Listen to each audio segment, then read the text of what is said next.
వారి ఇంట వివాహము మరింత ఘనమైనది. ఎందుకంటే మోరా అప్పారావు గారు మా అన్నగారు, ఆయన యొక్క జీవితాన్ని చూస్తే ఆయన తెలియని వ్యక్తి ఎవరో ఉండరు. ఆయన ద్వారా సహాయం పొందలేదు అన్నవాడు ఎవరో ఉండరు. మంచి హృదయము, మంచి కుటుంబము, అలాంటి మంచి కుటుంబములో ఈరోజు ఘనమైన వివాహం జరుగుతుంది. ఆ వివాహమును గురించి నన్ను ఒక మంచి వర్తమానం ఇవ్వడానికి పిలువబడిన ఆ కుటుంబానికి నేను ముందుగా వందనాలు చెల్లించుకుంటున్నాను. ఇప్పటి వరకు పాస్టర్ గారు, పీటర్ గారు, రెవరెండ్ పీటర్ గారు చక్కగా నడిపించారు వివాహ కార్యక్రమాన్ని. అంతకుముందు ఆనంద చక్కని గ్రీటింగ్స్ ఇచ్చారు. మరి జగ్గంపట్నంలో వచ్చిన పాస్టర్ గారు గ్రీటింగ్స్ మనం ఇప్పుడే విని ఉన్నాం. మరి వివాహ వర్తమానాన్ని మనము చూద్దాము. మలాఖీ గ్రంథము 2వ అధ్యాయము 14వ వచన సారాంశం ఇలా ఉంటుంది. ఆ వాక్యాన్ని మనము విడగొట్టి చూస్తే, ఆమె నీ యవ్వన భార్య, వైఫ్ ఆఫ్ యువర్ యూత్, నీ సహచరి, క్యాంపెయిన్, నీ నిబంధన భార్య, వైఫ్ ఆఫ్ యువర్ కోవెనెంట్. దేవుడు వివాహానికి సంబంధించిన మాటల్ని ఈ అధ్యాయములో, మలాఖీ గ్రంథము 2వ అధ్యాయములో రాస్తూ ఉన్నాడు. వివాహం ఎంత గొప్పదో ఇక్కడ చెబుతూ ఉన్నాడు. యవ్వనములో అజయ్ కొన్ని కళలు ఉంటాయి. అజయ్ ఏమిటి? పెళ్లిడికి వచ్చిన ప్రతి కుర్రాడికి కూడా గోల్డెన్ కళలు ఉంటాయి. నా భార్య చాలా అందంగా ఉండాలి, నా భార్య నాకు మనసుకు నచ్చాలి, నా భార్య నాకు అందరికంటే గొప్పదిగా కనపడేలా ఉండాలి అనే కళలు ఉంటాయి. అందుకే దేవుని వాక్యం అంటుంది, నువ్వు కోరినట్టే, నువ్వు ఆశించినట్టే, నువ్వు అభిలషించినట్టే నువ్వు యవ్వన కాలము కళను నెరవేర్చుకోవడానికి దేవుడు నీకు ఒక చక్కని, నీకు ఒక మనసుకు నచ్చిన భార్యను ఇచ్చాడు. ఆమె ఎవరంటే నీ యవ్వన భార్య. అంతేకాదు వాక్యంలో అంటుంది, ఆమె నీ సహచరి. సహ అనే మాటకు 2 అర్థాలు ఉన్నాయి, 2 మాటలు ఉన్నాయి అందులో కలిసి. సహ అంటే తోడు, చరి అంటే నడిచేది. భార్య అయిన ఆమె నీ తోడుగా నడవాలంటే, నీ తోడుగా ఉండాలి, నీ తోడుగా నడుస్తూ ఉంటుంది. భార్య మాత్రమే ఒక భర్తకు జీవితకాలము తోడుగా ఉంటుంది. ఈ తోడుగా ఉన్న ఈ భార్య ఇక కొద్ది నిమిషాలలో దేవుడితో నిబంధన చేసుకున్న నిబంధన భార్యగా మారిపోతుంది. ఈ భార్యను ఎవరి ఎదుట నువ్వు స్వీకరిస్తున్నావు అంటే, మా తల్లిదండ్రులు, ఆమె తల్లిదండ్రులు, పెద్దలు, పాస్టర్లు అని నువ్వు అనుకుంటావు. పైనుండి దేవుడు అంటున్నాడు కదా, నేను ఆమెను నీకు నిబంధన భార్యగా ఇస్తున్నాను. ఎందుకంటే నువ్వు నా ఎదుట ప్రమాణాలు చేస్తున్నావు, నువ్వు నా నిబంధనలో ఉన్నావు. ఆమెను నీకు నేను నిబంధన భార్యగా నీకు నేను ఇస్తున్నాను అంటున్నాను. మనుషులు అనుకుంటారు, అబ్బాయి వైపుని కానీ, పెళ్లి కూతురి వైపుని కానీ, మేము అన్ని పెళ్లి సంబంధాలు చూసాము, ఆమె మాకు నచ్చింది, అబ్బాయికి అమ్మాయికి అబ్బాయి వచ్చింది, మేమందరం మాట్లాడుకున్నాం అనుకుంటారు.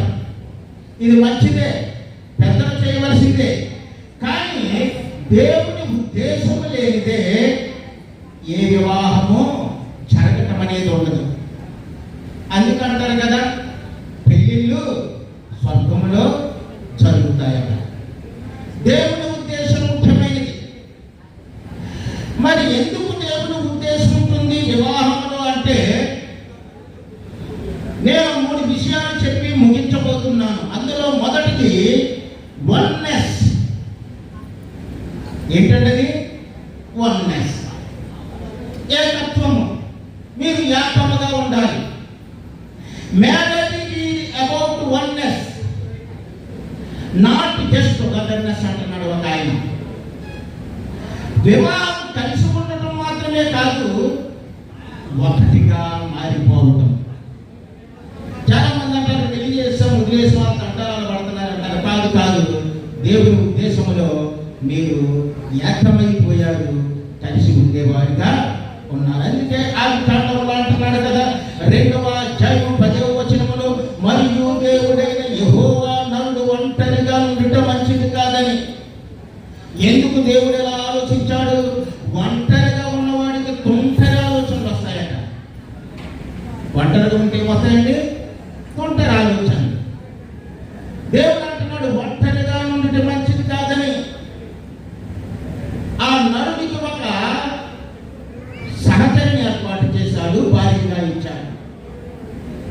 మరి 24వ వచనంలోకి వచ్చేటప్పటికి ఆ భార్యని ఎలాగా అంటున్నాడంటే, మీరిద్దరూ వేరు వేరు కాదు, ఇప్పుడు అరుణ కానీ అజయ్ కానీ వేరు వేరు కాదు, మీరిరువురు ఎవరంటే ఏక శరీరమై ఉండేరు. దేవునికి స్తోత్రము కలుగును గాక. భార్య భర్తలనే వారు ఇప్పుడు ఏక శరీరం అయిపోతున్నారట, ఏక శరీరం అయిపోయారు. ఈ రోజుల్లో పెళ్లిళ్ళు అయితే కాంటాక్ట్ పెళ్లిళ్ళుగా జరుగుతున్నాయి. దాన్ని కాంటాక్ట్ మ్యారేజెస్ అంటున్నారు. అటువైపు పెద్దలు ఇటువైపు పెద్దలు మా అబ్బాయికి ఏమి ఇస్తాం, ఇటువైపు పెద్దలు మా అమ్మాయికి ఏమి పెడతాం, ఇలాగ ఒకరికొకరు ఒప్పందాలు చేసుకుంటున్నారు. కొన్ని విదేశాల్లో పెళ్లిళ్ళు అయితే కాంట్రాక్ట్ మ్యారేజెస్ జరుగుతాయి. 2 సంవత్సరాలు నాకు భార్యగా ఉంటావా, 1 సంవత్సరం నాకు భర్తగా ఉంటావా, మనం కాంట్రాక్ట్ మీద సంతకం పెట్టుకుందామా? దేవుడు ఉద్దేశం అది కాదు.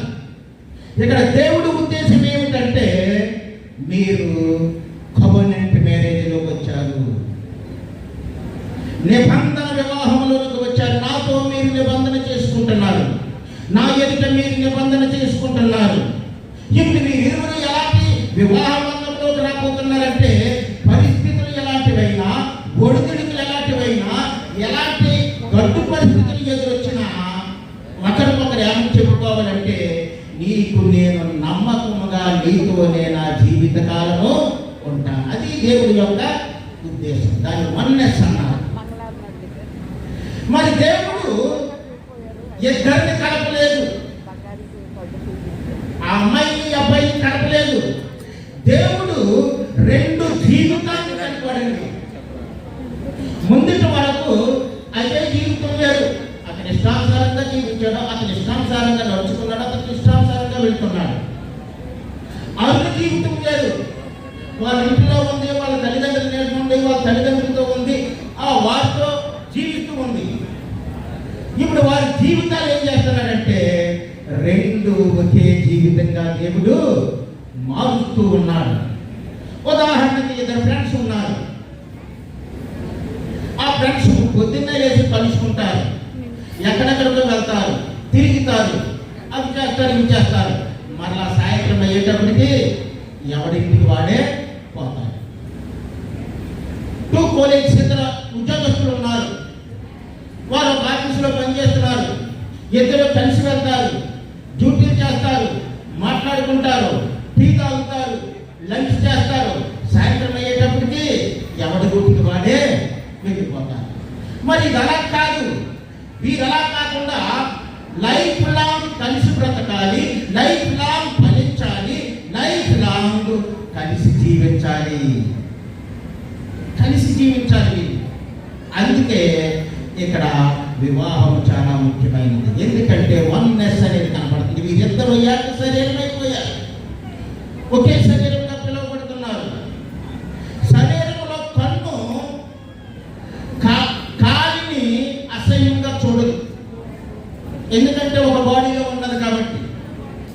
అలాగే చేయి కాలికి ఏదైనా దెబ్బ తగిలితే, నీకు దెబ్బ తగిలింది నేనెందుకు బాధపడాలా, నీకు దెబ్బ తగిలింది నేనెందుకు కల్పించుకోవాలి, నేనెందుకు నీ దెబ్బ కోసం నేను బాధ్యత ఎందుకు వహించాలి అనుకోదు. ఎందుకంటే ఇందాక చెప్పినట్టు మీరు ఏక శరీరమై ఉన్నారు, ఏక శరీరం. మనం వేలం చూస్తాం, చక్కని సంగీతం ఇస్తుందండి.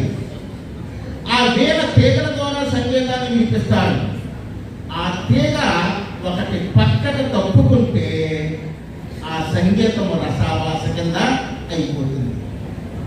అలాగే భార్య భర్తల సంబంధము సరిగా లేకపోతే ఆ ఇంటిలో శాంతి ఉండదు, ఆ ఇంటిలో సమాధానం ఉండదు, ఆ ఇంటిలో ప్రేమ అనేది మచ్చికైనా కనపడదు. కాబట్టి మనము ఏం చేయాలంటే, మేము ఇరువురము యొక్క శరీరం అయ్యాము, మేము ఒకరినొకరిని ప్రేమించుకుంటున్నాము, ఒకరి కొరకు ఒకరు జీవిస్తున్నామని తెలుసుకోవాలి. ఏ తోట ఉంది?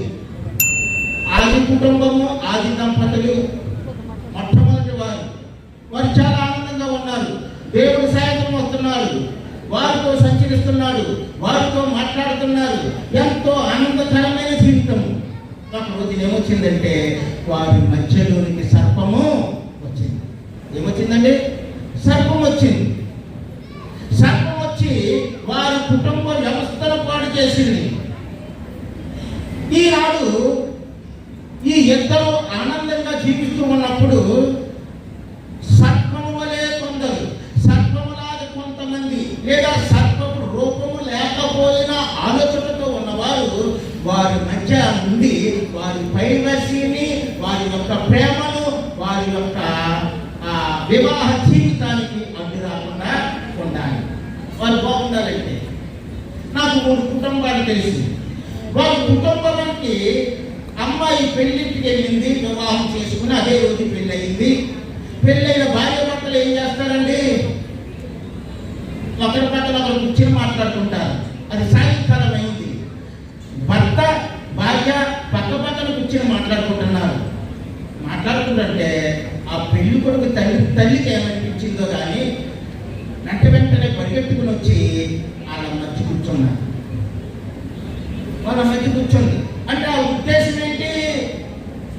ఉద్దేశం ఏంటి? ఇప్పటి వరకు నా మాట వినేవాడు, ఇప్పటి వరకు నా గుప్పట్లో ఉన్నాడు, ఇప్పటి వరకు నేను చెప్పింది చేశాడు. ఇప్పుడు ఈ అమ్మాయి ఒళ్ళో పడిపోతాం లేదు మన బాధ. మన అమ్మాయి ఒళ్ళో పడాలనే కదా దేవుడు అమ్మాయిని సృష్టించాడు. ఇక రెండవ కుటుంబాన్ని నేను చూస్తే,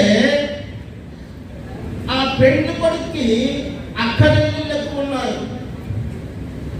వాళ్ళ బాధ్యతను మోయాలి. తల్లి ఏమనుకుంది? ఎవరో ఒకరిని పెళ్లి చేసేసుకుంటే పడింది, నా కొడుకు నా మాట వింటాడు, అది ఇంట్లో పని మనిషిలాగా ఏదో సలామని అయిపోతే బాగుంది అనుకుని ఇంటికి పెళ్లి కొడుకు వచ్చేటప్పటికి, ఆఫీస్ నుండి వచ్చేటప్పటికి చాడీలు చెప్పడం మొదలుపెట్టింది, హింసించడం మొదలుపెట్టింది. అంతేకాకుండా ఆడపడుచులు అత్తముళ్ళు అంటారు, వాళ్ళు కూడా ఏం చేశారు? బాధ పెట్టడం మొదలుపెట్టారు. ఆ కుటుంబంలో శాంతి ఉంటుందా? ఉండదు. మరొక కుటుంబం నేను చూశాను. అమ్మాయి పెళ్లి చేసుకుని అబ్బాయి ఇంటికి వచ్చింది. వచ్చినప్పుడు ఏం చేస్తారంటే, అమ్మలక్కలు ఉంటారు, మంచి అమ్మలక్కలు అయితే పర్లేదు. వాళ్ళు ఏం చేస్తారంటే, ఇదిగో అమ్మాయి మొగుడింటికి వెళ్తున్నావు, అక్కడ అత్తగారు ఉంటుంది, ఆడపడుచులు ఉంటారు, ఆ చుట్టాలు ఉంటారు, నాకు టీ అంటం వచ్చంటే, నో, టీ అంటే ఎలా ఉంటుందండి అత్తమ్మగారు, దాని కలర్ ఏంటండి అని అడుగు. వంట చేయటం ఏమన్నా వచ్చామంటే, వంట చేయటం అండి నాకు చిన్నతనం నుండి రాలేదండి. మరి ఏం చేయటం వచ్చామా? ఏమీ రాదండి. ఇలాంటివి నేర్పి పంపిస్తారు. నేనంటాను, 1 గంట మధ్య ఇలాంటి మాటలు చెప్పి ఇలాంటి పనులు చేసేవాడిని ఏదో తోటలో ఉన్న సర్పములతో నేను పోలుతున్నాను. దేవునికి స్తోత్రము కలుగును గాక. సర్పములే. కాబట్టి అటువంటి ట్రాప్లో మీరు పడకూడదు. అందుకు నేను చెప్తున్నాను, భర్త ఆఫీసులో ఉంటాడు, అలిసిపోయి ఉంటాడు, బోర్డంతా ఒత్తిడి ఉంటుంది ఆ డ్యూటీలో.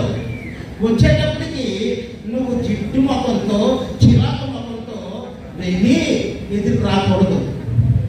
మా ఆయన నా కోసమే వస్తున్నాడు, నేను ఆయన హృదయానికి ఆనందాన్ని, ఉల్లాసాన్ని కలిగించాలి, ఆయనకి నచ్చేలాగా నేను తయారవ్వాలి.